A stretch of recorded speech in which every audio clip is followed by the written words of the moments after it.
بسم اللہ الرحمن الرحیم الحمد للہ الذی ہدانا لہذا وما كنا لنہتدی لولا ان ہدانا اللہ ونشہد ان لا الہ الا اللہ وحدہ لا شریک لہ ونشہد ان سیدنا ومولانا محمدا عبدہ ورسولہ اما بعد اعوذ باللہ من الشیطان الرجیم بسم اللہ الرحمن الرحیم لن ینال اللہ لحومها ولا دماؤها ولكن يناله التقوى منكم صدق اللہ العظیم۔ بھائیوں، دوستوں، بزرگوں، پچھلے جمعہ کو قربانی کے تعلق سے اپنی بات شروع ہوئی تھی۔ قربانی کا مقصد کیا ہے اور قربانی عین فطرت کے مطابق ہے، خلاف عقل ذرہ برابر نہیں ہے، اور قربانی اسلام کا شعار ہے۔ یہ ساری باتیں پچھلے جمعہ کو واضح ہوئی تھی اور کچھ مسائل بھی پڑھے گئے تھے۔ اس جمعہ کو بھی انشاءاللہ کچھ مسائل پڑھے جائیں گے تاکہ ہمیں علم ہو کہ قربانی ہمیں کس طریقے سے کرنی چاہیے اور قربانی کا صحیح طریقہ کیا ہے۔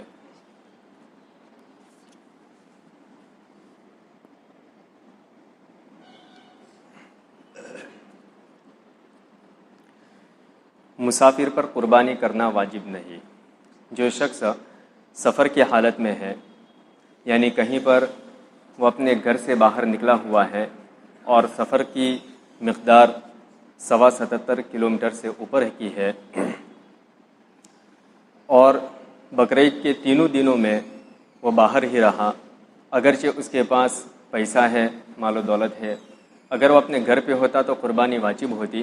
لیکن سفر میں اگر وہ ہے تو اس کے اوپر قربانی واجب نہیں ہے۔ بقرعید کی 10ویں تاریخ سے لے کر 12ویں تاریخ کی شام تک قربانی کرنے کا وقت ہے، چاہے جس دن قربانی کرے، لیکن قربانی کرنے کا سب سے بہتر دن بقرعید کا دن ہے، پھر 11ویں تاریخ، پھر 12ویں تاریخ۔ بقرعید کا پہلا دن یہ سب سے افضل ہے قربانی کے واسطے، پھر اس کے بعد دوسرا دن، پھر اس کے بعد تیسرا دن۔ تیسرے دن سورج غروب ہونے سے پہلے تک وقت ہے، پھر اس کے بعد وقت ختم ہو گیا۔ رات میں بھی قربانی ہو سکتی ہے، دن میں بھی ہو سکتی ہے۔ بقرعید کی نماز ہونے سے پہلے قربانی کرنا درست نہیں ہے، جب لوگ نماز پڑھ چکے تب کرے۔ البتہ اگر کوئی کسی دیہات میں اور گاؤں میں رہتا ہو تو وہاں طلوع صبح صادق کے بعد بھی قربانی کر دینا درست ہے۔ شہر کے اور قصبے کے رہنے والے نماز کے بعد کریں۔ جہاں پر عید کی نماز ہوتی ہے تو وہاں پر تو یہ ضروری ہے کہ نماز ہو جانے کے بعد ہی قربانی کریں، لیکن دیہاتوں میں جہاں پر عید کی نماز نہیں ہوتی تو وہاں پر صبح فجر کا وقت شروع ہوتے ہی قربانی کا وقت شروع ہو جاتا ہے، اس وقت سے لے کر وہ کبھی بھی قربانی کر سکتا ہے۔ اگر کوئی شہر کا رہنے والا اپنی قربانی کا جانور کسی گاؤں میں بیچ دے تو اس کی قربانی بقرعید کی نماز سے پہلے بھی درست ہے، اگرچہ خود وہ شہر ہی میں موجود ہے، لیکن جب قربانی دیہات میں بیچ دی تو نماز سے پہلے قربانی کرنا درست ہو گیا۔ ذبح ہو جانے کے بعد اس کو منگوا لے اور گوشت کھاوے۔ کوئی شخص یہاں کانودر میں رہتا ہے یا پالنپور میں رہتا ہے جہاں پر عید کی نماز ہوتی ہے، تو یہاں پر تو عید کی نماز سے پہلے قربانی نہیں کر سکتے، لیکن آس پاس کے دیہات ہے جیسے چانگا ہے، چنگواڑا ہے، وہاں پر عید کی نماز نہیں ہوتی اور وہاں والوں پر عید کی نماز واجب بھی نہیں ہے۔ اب یہاں کے رہنے والے شخص کا قربانی کا جانور چانگا چنگواڑا میں ہے، گاؤں میں ہے، تو وہاں پر اس کا جانور صبح صادق کے بعد فوراً ذبح ہو سکتا ہے، اگرچہ وہ خود یہاں پر ہے، اور وہاں پر سے پھر وہ ادھر گوشت منگوا لے اور پھر اس کا استعمال کرے۔ 12ویں تاریخ سورج ڈوبنے سے پہلے قربانی کرنا درست ہے۔ جب سورج ڈوب گیا تو اب قربانی درست نہیں۔ 10ویں سے 12ویں تاریخ تک جب جی چاہے قربانی کرے، چاہے دن میں چاہے رات میں، لیکن رات کو ذبح کرنا بہتر نہیں کہ شاید کوئی رگ نہ کٹے اور قربانی درست نہ ہو۔ رات کو اگر لائٹ کا صحیح سے انتظام نہ ہو تو پھر بہتر یہ ہے کہ دن میں کریں، لیکن اگر لائٹ کا صحیح سے انتظام ہے، کوئی پریشانی نہیں ہے تو رات کو بھی کر سکتے ہیں، کوئی حرج نہیں ہے۔ بس صرف اس بات کا خیال رہنا چاہیے کہ ذبح کے وقت میں جانور کی جو 4 رگیں صحیح طریقے سے کٹنی چاہیے، بس وہ اگر کٹ جائے اور وہ کٹا ہوا ٹھیک طریقے سے دیکھا بھی جا سکے کہ ہاں ٹھیک طریقے سے ذبح ہو گیا ہے، تو پھر رات میں قربانی کرنے میں کوئی حرج نہیں ہے۔ 10ویں، 11ویں، 12ویں تاریخ سفر میں تھی، پھر 12ویں تاریخ سورج ڈوبنے سے پہلے گھر پہنچ گئے یا 15 دن کہیں ٹھہرنے کی نیت کر لی تو اب قربانی کرنا واجب ہو گیا۔ اسی طرح اگر پہلے اتنا مال نہ تھا اس لیے قربانی واجب نہ تھی، پھر 12ویں تاریخ سورج ڈوبنے سے پہلے کہیں سے مال مل گیا تو قربانی کرنا واجب ہے۔ کوئی شخص گاڑی چلاتا ہے، بڑی گاڑی چلانے والے سفر میں اکثر و بیشتر رہتے ہیں، قربانی کے دنوں میں بھی سمجھو کہ وہ سفر میں تھے، لیکن بقرعید کا جو تیسرا دن تھا، تیسرا دن سورج ڈوبنے سے پہلے پہلے وہ شخص اپنے گاؤں کی بارڈر میں داخل ہو گیا، وہ شخص اپنے گاؤں کی بارڈر میں داخل ہو گیا تو پھر اس کے اوپر قربانی واجب ہو جائے گی۔ جب تک سفر میں تھا تب تک اس کے اوپر قربانی واجب نہیں تھی، لیکن سفر سے جس دن وہ اپنے گاؤں کی بارڈر میں داخل ہو گیا اس وقت بقرعید کا تیسرا دن تھا اور سورج ڈوبنے سے پہلے کا وقت تھا، اس کے اوپر قربانی واجب ہو جائے گی۔ اسی طریقے سے کوئی شخص ایسا ہے کہ قربانی کا دن آیا تو اس وقت اس کے پاس ضرورت سے زائد 612 360 ملی گرام چاندی کے برابر مال نہیں تھا، یعنی اس کے اوپر قربانی واجب نہیں تھی، لیکن تیسرے دن کہیں سے اس کے پاس مال آ گیا، کہیں سے اس کے پاس مال آ گیا تو پھر اس کے اوپر قربانی واجب ہو جائے گی۔ اپنی قربانی کو اپنے ہاتھ سے ذبح کرنا بہتر ہے۔ اگر خود ذبح کرنا نہ جانتے ہو تو کسی اور سے ذبح کروا لے، اور ذبح کے وقت وہاں جانور کے سامنے کھڑے ہو جانا بہتر ہے، اور اگر ایسی جگہ ہے کہ پردے کی وجہ سے سامنے نہیں کھڑے ہو سکتے تو کوئی حرج نہیں ہے۔ سب سے بہتر طریقہ یہ ہے کہ قربانی کا جانور خود اپنے ہاتھوں سے ذبح کرے، نہیں کر سکتے قصاب کے پاس کروا رہے ہیں کوئی بات نہیں ہے، لیکن بہتر یہ ہے کہ جب وہ ذبح کر رہا ہو تو پھر کم از کم وہاں پر ہم سامنے کھڑے رہے، لیکن اس سے بھی بہتر طریقہ یہ ہے کہ ہم خود اپنے ہاتھوں سے ذبح کریں۔ قربانی کرتے وقت زبان سے نیت پڑھنا اور دعا پڑھنا ضروری نہیں ہے۔ پچھلے جمعہ کو قربانی کی دعا بتائی گئی تھی، اب وہ قربانی کی دعا یاد نہیں ہے تو کوئی حرج نہیں ہے، یہ دعا پڑھنا واجب نہیں ہے، اگر پڑھے تو سنت کے اوپر عمل ہوگا۔ اگر دل میں خیال کر لیا کہ میں قربانی کرتا ہوں اور زبان سے کچھ نہیں پڑھا، فقط بسم اللہ اللہ اکبر کہہ کے ذبح کر دیا تو بھی قربانی درست ہو گئی، لیکن اگر یاد ہو تو دعا پڑھ لینا بہتر ہے جو پچھلے جمعہ کو بیان ہوئی تھی۔ سال میں ایک ہی مرتبہ بقرعید کا دن آتا ہے تو بہتر یہ ہے کہ ہم ہر کام 100% سنت کے مطابق کریں، تو بہتر یہ ہے کہ ہم اس دعا کو یاد کر لیں، یاد نہیں کر سکتے تو اپنے موبائل میں اس کا فوٹو پاڑ کر کے رکھ لے تاکہ اس وقت ہم دعا پڑھ لے اور دعا پڑھ کر کے پھر بسم اللہ اللہ اکبر کہہ کر کے ہم قربانی کا جانور ذبح کریں۔ قربانی فقط اپنی طرف سے کرنا واجب ہے، اولاد کی طرف سے واجب نہیں، بلکہ اگر نابالغ اولاد مالدار بھی ہو تب بھی اس کی طرف سے کرنا واجب نہیں، نہ اپنے مال میں سے نہ اس کے مال میں سے۔ اگر کسی نے اس کی طرف سے قربانی کر دی تو نفل ہو گئی، لیکن اپنے ہی مال میں سے کرے، اس کے مال میں سے ہرگز نہ کرے۔ قربانی فقط اپنی طرف سے کرنا واجب ہے، اولاد کی طرف سے واجب نہیں، بلکہ اگر نابالغ اولاد مالدار بھی ہو تب بھی اس کی طرف سے قربانی کرنا واجب نہیں، نہ اپنے مال میں سے نہ اس کے مال میں سے۔ اگر کسی نے اس کی طرف سے قربانی کر دی تو نفل ہو گئی، لیکن اپنے ہی مال میں سے کرے، اس کے مال میں سے ہرگز نہ کرے۔ قربانی اولاد کی طرف سے واجب نہیں ہوتی، اگر اولاد مالدار بھی ہے، اتنی مالدار ہے کہ وہ صاحب نصاب ہے، لیکن نابالغ ہے تب بھی اس کے اوپر قربانی واجب نہیں ہے، پھر بھی اگر کوئی کرنا چاہے تو کر سکتا ہے، لیکن اپنے مال میں سے کرے، اولاد کے مال میں سے نہ کرے، اور وہ جو ہوگی وہ نفل ہوگی۔ بکری بکرا، بیڑ دمبا، گائے بیل، بھینس بھینسا، اونٹ اونٹنی، اتنے جانوروں کی قربانی درست ہے، اور کسی جانور کی قربانی درست نہیں۔ قربانی کے لیے حلال جانوروں کی فہرست بڑی ہے، کون سے جانور حلال ہے جس کو ہم کھا سکتے ہیں، جس کا گوشت ہمارے لیے حلال ہے، لیکن قربانی کے جانور متعین ہے۔ کون سے بکری اور بکرا،